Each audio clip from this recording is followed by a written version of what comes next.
Tenangkan hati, sejukkan jiwa dalam cahaya kolbu. Di Cahaya Kolbu. Iya, dan kali ini masih bersama Bapak Kiai Haji Atsudin Mubarok dalam tema 4 Pilar Iman. Ini ibu-ibu yang keren-keren ini mungkin ada yang mau bertanya lagi, silakan. Atau dari akang-akang ada yang mau siap-siap bertanya? Mau? Siapa? Oh, ibu aja dulu ya? Mangga ibu yang udah siap? Oke, akang dari Jazaka. Jadi saya mau tanya deh. Boleh. Assalamualaikum Ustaz. Waalaikumsalam warahmatullahi wabarakatuh. Baik Ustaz, ini pertanyaan kaitannya dengan tadi iman ya Ustaz ya. Kekuatan media saat ini, termasuk media sosial yang saya rasakan, itu bisa berdampak pada, kalau kami di kalangan yang muda atau milenial mungkin ada pengaruhnya kepada pergeseran iman gitu. Kadang-kadang kiblat ibadah, kiblat keseharian, kiblat etika itu kita melihat dari tontonan-tontonan yang hadir di medsos begitu Ustaz. Nah itu untuk memfilter atau membentengi kita Ustaz, seperti apa mungkin? Terima kasih Ustaz. Terima kasih. Aduh, ini pertanyaan yang mewakili anak-anak milenial ya. Ya, baik. Gimana nih Pak Ustadz? Ya, ini kembali ya, walaupun saya mungkin termasuk polarisasi mencari ilmu itu jadul. Tetapi sampai dengan saat ini kejadulan itu justru yang membuat saya stabil. Ya, saya tentunya tidak keberatan kalau jamaah Cahaya Kolbu di mana saja berada belajar lewat internet. Ya, googling lewat apa sekarang sudah ada. Tapi tetap, nah supaya tadi karena jujur kalau saya baca di YouTube secara serampangan itu muatannya banyak muatan yang tidak stabil gitu, membuat orang tidak stabil. Makanya ulama menyatakan untuk mencari ilmu itu wajib biirsadil ustad. Itu wajib bertemu dengan gurunya. Langsung ya. Nah, jadi keumpamanya klik nih, ini sahabat-sahabat ini sangat luar biasa. Mudah-mudahan menjadi generasi yang luar biasa di hadapan Allah. Nah, ini kan misalnya kalau kita baca di googling, ada ketidakpahaman, kalau punya guru datang, Kang saya dapat nih di internet sesuatu hal tapi saya membuat bingung. Ya, sebodoh-bodohnya ulama itu pasti dia juga punya guru. Nah, jadi ada tempat untuk bertanya, jangan dimakan sendiri. Ya jujur aja, karena di internet subhanallah itu kan seperti gini, karena sifatnya tidak komparasi sifatnya. Pernah saya membaca misalnya seorang non gadis boleh nikah tanpa wali. Ya kan sekarang orang kafir dipanggilnya non muslim, jadi janda juga dipanggilnya non gadis, ya supaya adil lah. Ya? Maksud saya supaya adil gitu kan. Ya orang kafir kan jangan dipanggil kafir, harus non muslim. Nah kalau yang janda jangan panggil janda, kasihan lah. Nggak enak ya? Panggil aja non gadis. Nah martabatnya kan lebih mulia lah. Nah ini kan boleh nikah itu seorang non gadis tanpa wali itu di internet. Kalau dimakan sama generasi muda yang tidak punya guru pendamping, waduh bahaya. Salah persepsi bahaya ya? Sekali. Ya karena itu ada aturannya. Itu memang ada dalam konsep misalnya madhab Imam Maliki, tapi dengan berbagai syarat. Bukan itu bahasanya. Di dalam kitab dikupas ada syarat-syarat tertentu. Itu ada syarat-syarat tertentu. Makanya tetap ya untuk mempertahankan keimanan itu adalah dengan memiliki seorang guru. Ya? Makanya jadi ada yang bisa tempat bertanya. Nah ya? itu.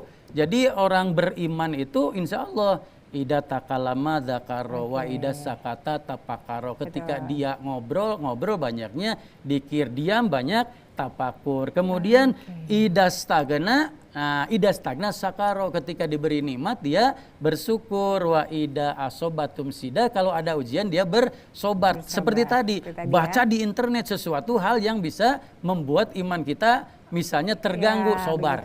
Sobarnya tadi. Nah, kan tadi kan ada rindu, ada takut dan ada tarkiyat, ada kehati-hatian. Datanglah kepada guru untuk mempertanyakan. Catat ya, jadi harus punya guru. Jangan ngerasa pinter cukup dengan lihat internet, ada mang Google. Nggak cukup itu, karena memang kita harus tabayun juga langsung dari yang memiliki ilmu ya. Baik, ibu-ibu masih ada yang bertanya lagi? Silahkan. Assalamualaikum warahmatullahi wabarakatuh. Waalaikumsalam warahmatullahi wabarakatuh. Nama saya Ibu Hajah Imas Masriah dari Baitul Sofia. Saya mau bertanya Pak Ustadz, bagaimana seseorang yang imannya bertambah dan berkurang sehingga orang tersebut ingin memperbaharui imannya supaya bertambah. Bagaimana caranya? Baik. Pembaharuannya. Baik. Terima kasih Assalamualaikum Bu. warahmatullahi wabarakatuh. Waalaikumsalam warahmatullahi wabarakatuh. Pak Ustadz kan iman naik turun nih, katanya pengen ibu-ibu terus ini stabil. kayaknya pinter-pinter nih ya. Ini sampai pertanyaannya sangat luar biasa sekali. Baik iman, emang Imam Ahmad dan Imam Bukhari itu beliau pernah menyatakan, nah kata Imam Ahmad dan Imam Bukhari satu konsepnya hampir sama. Al-imanu iqraru bilisan wa amalu bil arkan yajidu wa yankus. Imam itu diucapkan, dikerjakan, bisa kurang, bisa bertambah. Nah, jadi keimanan kita ini karena kita ini imannya iman matbu. Ya, imam matbu posisi kita ini. Iman yang mengikuti Rasulullah sallallahu alaihi wasallam. Kalau Rasulullah SAW itu yajidu wala yankus. Ya, kan tipikal iman itu kan ada yang yajidu wayan ada yajidu walayankus, bertambah tanpa berkurang, itu para nabi. Rasulullah SAW itu bertambah terus. Ada misalnya yang setag gitu kan, ada yang segitu aja, ada itu imannya malaikat. Itu nggak naik, nggak turun segitu aja. Stabil gitu ya. Nah, stabil aja.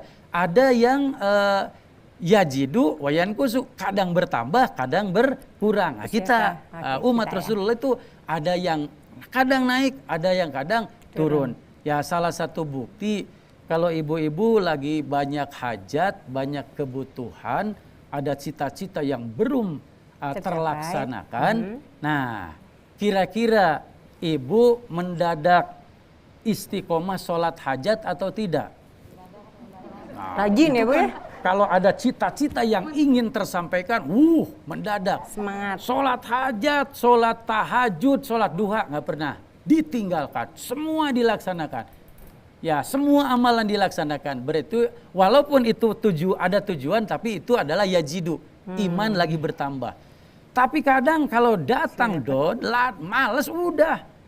Jangankan sholat, istilahnya nawafil, rawatib saja, qobla ba'da kadang-kadang dah sunat langsung wajib.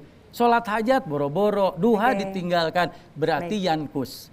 Nah, ada misalnya la yajidu yankusu, tidak bertambah tapi berkurang. Nah, ini iman orang-orang yang munafik. Jadi orang yang munafik itu terus ya, misalnya gini, awalnya dia sholat nggak tepat waktu, besoknya agak akhir, lama-lama sholat wajib ditinggalkan. Itu imannya orang munafik. Nah, kita harus cari solusi bagaimana. Nah, Rasulullah SAW mencatatkan di dalam hadis sahih, kata beliau, jadidu imanakum, perbaharuilah iman kamu. Dengan cara? Nah, kata Rasulullah SAW, ya bagaimana, sahabat bertanya, kaipanu jadidu imanana ya Rasulullah, bagaimana ya Rasul memperbaharui iman ini caranya? Kata Rasul, bikasroti kauli la ilaha illallah, dengan memperbanyak berdikir mengucapkan kalimat thayyibah, kalimat la ilaha illallah. Kan ini prasyarat, syarat yang luar biasa. Betul. Sampai Rasulullah SAW menyatakan umirtu an uqatilanas hatta yashhadu la ilaha illallah. Dalam hadis sahih hatta yaqulu, aku diperintahkan oleh Allah untuk memerangi orang supaya orang bersahadat mengucapkan la ilaha illallah. Ditambah seperti doa misalnya Robbana la tuzigh qulubana ba'da idh hadaitana wa hab lana. Nah, doa itu misalnya dibacakan, ya terus Allah, menerus. Yang penting jangan berzikir kau ya, cabut hidayah. Nah, setelah aku diberi hidayah.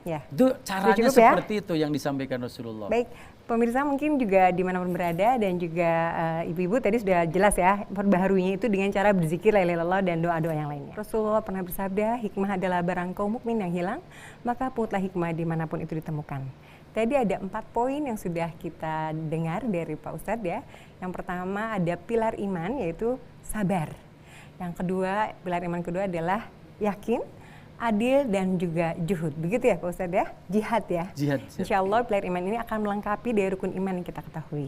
Dan di ujung acara ini saya mohon Pak Ustadz berkenan untuk memimpin doa untuk kita semua supaya kita memiliki iman-iman yang kuat ya ibu-ibu dan adik-adik sekalian. Baik, silakan Pak Ustadz. Allahumma sholli wa sallim wa barik amin ya Allah ya rabbal alamin. Alhamdulillah rabbil alamin hamdan yuafi ni'ma wa yukafi majidah. Ya Rabbana lakal hamdu kama yang bagi li jalali wajhil karim wa adimi sultanik. Ya Allah ya Tuhan kami, ampunilah dosa-dosa kami, dosa kedua orang tua kami, dosa keluarga besar kami, dosa umat muslim di mana saja berada. Ya Allah jadikanlah kami memiliki keimanan yang sempurna. Ya Allah jadikanlah kami dalam membina rumah tangga sakinah mawaddah warahmah. Ya Allah jadikanlah putra-putri kami putra-putri yang soleh dan solehah.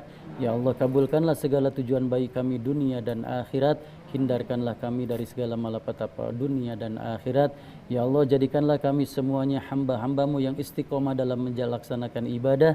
Ketika meninggal dunia jadikanlah kami dalam keadaan husnul khotimah. Rabbana abta bainana wa baina qaumina bil haqqi wa anta khairul fatihin. Rabbana anzilna munzalan mubaraka wa anta khairul munzilin. Subhana rabbika rabbil izzati amma yasifun wa salamun alal mursalin walhamdulillahi rabbil alamin wa atasimu bihablillah.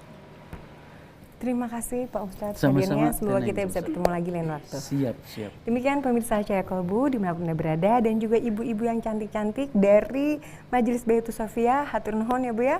Kita akan selalu kembali di acara Cahaya Kolbu. Doa tadi menutup kesempatan kita berdialog dalam tema 4 pilar iman. Saya Neng Ati undur diri. Billahi taufiq hidayah. Wassalamualaikum warahmatullahi wabarakatuh.